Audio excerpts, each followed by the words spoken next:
और इन्हें कई जगह ऐसी जगह रख दिया जाता है जहां ये सीधे आतंकवादी, नक्सली आतंकवादियों से टकराते हैं और कहीं न कहीं शहीद भी होते हैं। लेकिन दुख ये होता है कि जब उनको शहीदी का दर्जा वह नहीं मिल पाता जो फोर्स के जवानों को मिलती है, पुलिस विभाग को मिलती है, और उनको जो मुआवजा भी उतना नहीं दिया जाता है। यहाँ तक कि सैलरी इनकी 6,000 से 7,000, 8,000, 9,000 कुछ ऐसे, और 200 रुपया तक भी ये काम करने को मजबूर देखे गए हैं।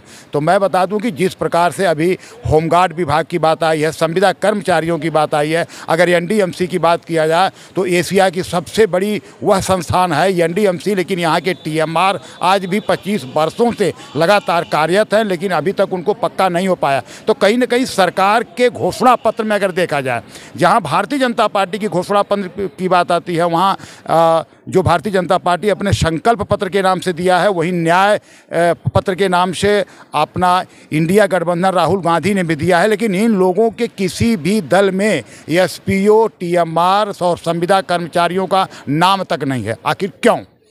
जब हिंदुस्तान की इतनी बड़ी संख्या कहीं न कहीं संविदा जैसे, टीएमआर जैसे और होमगार्ड जैसे, और आपको मैं बता दूं कि अभी सिविल डिफेंस की बात थी, सिविल डिफेंस खुद दिल्ली में इतने दिनों से कार्यरत है, लेकिन किसी पार्टी ने इनको अपने घोषणा पत्र में अहमियत नहीं दे पाया है। ये देश के लिए बहुत बड़ा दुर्भाग्य है।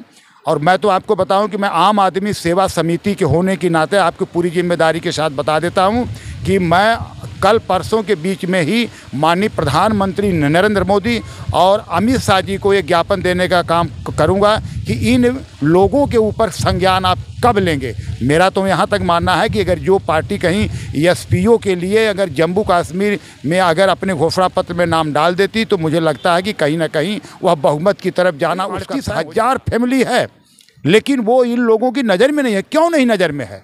आप धारा 370 हटाए, 35 से हटाए, भगवान राम को लाए, आपने सब कुछ तो किया, लेकिन इन गरीबों का क्या दोष है? ये बहुत बड़ी बात है।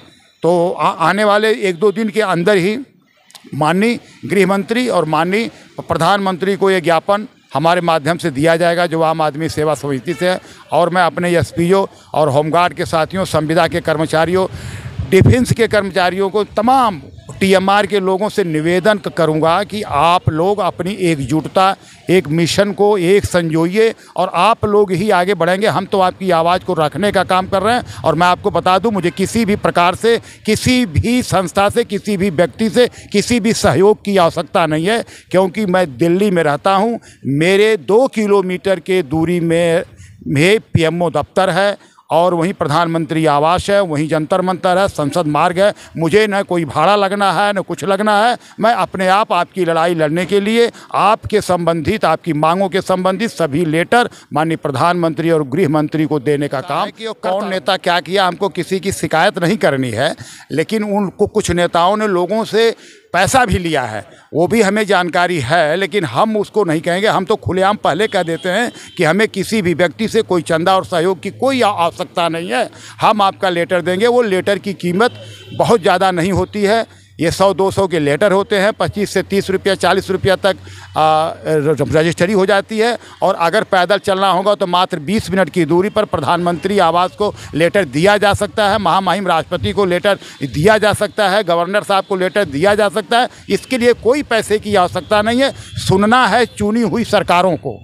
आज इलेक्शन है तो सभी दल से हम कह सकते हैं, लेकिन काम वही करेंगे जो वहाँ के लिए चुन के आएंगे, जो सत्ता में होंगे। तो सत्ता तक अपनी आवाज़ रखने के लिए, अपनी बात करने के लिए आपको कोई पैसे की आवश्यकता नहीं है। इसलिए हम कह रहे हैं कि हमें किसी प्रकार का चंदा सहयोग की कोई आवश्यकता नहीं। सभी एसपीओ भाइयों से ये मेरा निवेदन है कि आप अपना आवाज़ को बुलंद करिए और जम्मू कश्मीर के हर राजनीतिक दलों तक ये आवाज़ पहुँचे। इसलिए जो भी आपके चैनल पर आपकी खबरें जाती हैं, जो आपके सहयोग कर रहे हैं खुले मन से, उनका सहयोग आप भी कीजिए कि उनके चैनल को शेयर करिए, सब्सक्राइब करिए, लाइक करिए, ताकि ज़्यादा से ज़्यादा संख्या में आपकी आवाज़ बुलंद हो सके।